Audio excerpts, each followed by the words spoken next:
In this video, I will show you how you can do live video streaming over the network using Raspberry Pi with Pi camera using Python with OpenCV and sockets. So let's get started.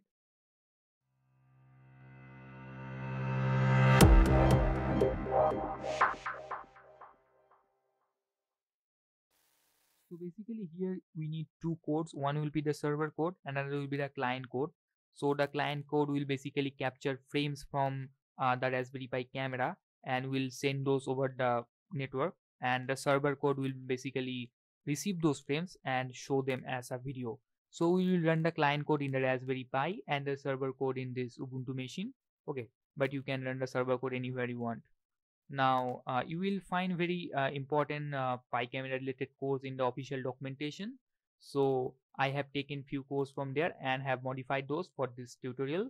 So you will find those courses in my GitHub repository. Okay, and you will see there are only two courses, and one is the client code and another is the server code. Okay, so I have already downloaded these codes, and here are they. So client and server. So we need to run this file in Raspberry Pi and the server code in our this machine. So let's see the codes, and at first I'll explain you the codes and then we will run those in the machines. Okay, so at first let's see the client code. So as you can see here, we are using simple sockets. So at first we are creating a socket object, and then we need to connect to the server. Now to connect to the server we need two things. One is the IP of the server and another is the port number of the server, right? I mean, in which port we want to send it. Now here we are using command line arguments for this, and if you don't know what is command line argument, then for example if you run a Python code like python name.py, and then we can here we can give some command line arguments. So for our case it can be the IP address and the port number. So here as you can see, this is the command line argument 1 and this is the command line argument 2. And if you see in our code, here I have taken the command line argument 1 and 2. So basically I am taking the IP address and port number from the command line argument, and here we are connecting to that server. Okay, and then we are just creating a connection object, okay, so that we can write on that connection object. Now after that we are initializing the Pi camera, and here we are setting the resolution at 640 and 480, but you can obviously change it according to your needs. And then here we are doing here we are doing just a time to sleep for 2 seconds because we need to give some time to the camera for warm up. And then here we are creating a stream object. So basically in the stream object we are going to save those frames. Okay, and as you can see here we are capturing frames from the camera and saving those in the stream object. Okay, and basically it will be a JPEG format. So in any case, if you want to save those images in the server, you can save those images in JPEG format. Now here after this we are not directly sending the image. So at first what we are going to do is we are going to send the length of the image, and it is very much important because in the server, as you can see here, we are sending the length of the image, and it's very much, image means here the frame and the stream actually. So it is important because we need to check in the server that if the frame, if the packet is receiving, the frame he is receiving, if it's null or not. So if it is null, in that case it's not an image. Okay, that's why length is important. So at first we are just sending the length of the frame, and then again we are just rewinding it, flushing the connection and just rewinding the stream. Okay, because after that we need to send the frame, and here we are sending the frame by reading the stream, and again we are rewinding, and here we are just making the stream empty. Now in the whole part, if it's looking confusing, it's just we are just sending the length of the frame, then we are sending the frame, and then we are making the stream empty because we need to do the process again and again. So basically it will capture a frame, send it, again capture a frame, send it, and it will go like this. Okay, and in the server we will just receive the frames and we'll show it one by one, nothing else. And this is all about the client code. Now let's look at the server code. So server code is also very much simple, and as you can see we are just creating the socket object like before. And now in this case we are not going to connect it because in server we need to bind it. So bind means basically any client can, so that any client can connect to the server. Now here again we need two parameters. One is the IP address and another is the port number, and again we are taking those from the command line arguments. But in this case, this the command line argument 1, I mean the IP address will be the IP address of the server, means the same machine. Okay, so you can simply write 0.0.0.0, or even you can write the IP address, so it's up to you.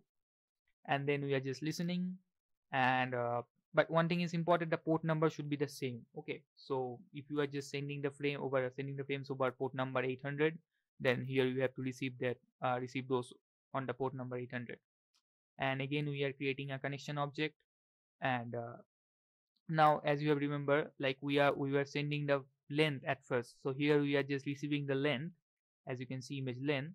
And then we are checking if the image length is null or not. So if it is null, in that case it's not an image, in that case we'll just break from the loop. And if it's not null, in that case we will just save the image in an image stream object. So here we are creating an image stream object, and then we are just writing the whole frame which we have received from the client in the image stream. Now after that we are just opening the stream using Pillow. Okay, so Pillow is basically a library in Python using which you can process images. Okay, so we are just opening the stream using Pillow, and then now using Pillow we can just show the images. But I think using OpenCV is quite easier. So what I have did is I have just converted the Pillow image into a OpenCV image. Now it's quite easy, you just need to convert the RGB to BGR, because as you know that OpenCV works in BGR. So we just need to cv2.color RGB to BGR, and then it will be converted into a OpenCV object. So basically image is a Pillow object, you can say, and IM is a like OpenCV image. Okay, and then finally we are just showing the image. And if you just want to exit, you can just press the Q and it will exit. And that's it, that's about whole code. Now like I said, we need to run this code in the server and this code in our Raspberry Pi.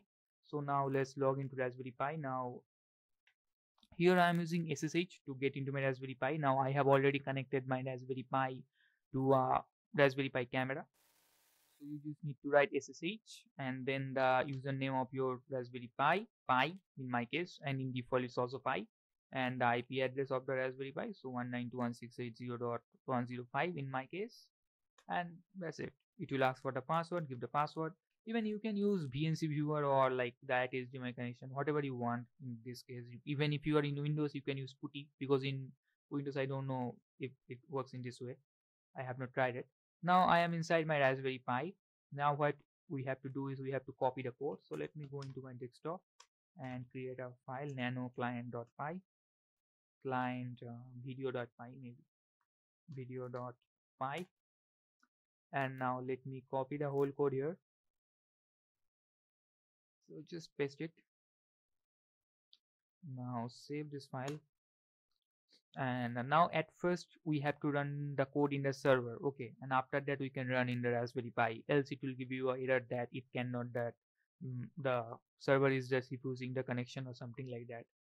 So so basically it is the terminal of the Raspberry Pi. As you can see, Pi added Raspberry Pi, and it is just simple Ubuntu, I mean my server. Now let me go into my folder. So it was, yeah, this folder. Now as you can see, I have both the codes. Now I need to write the server code, so I'll write just Python. Okay, so before we do this, we need to install few libraries.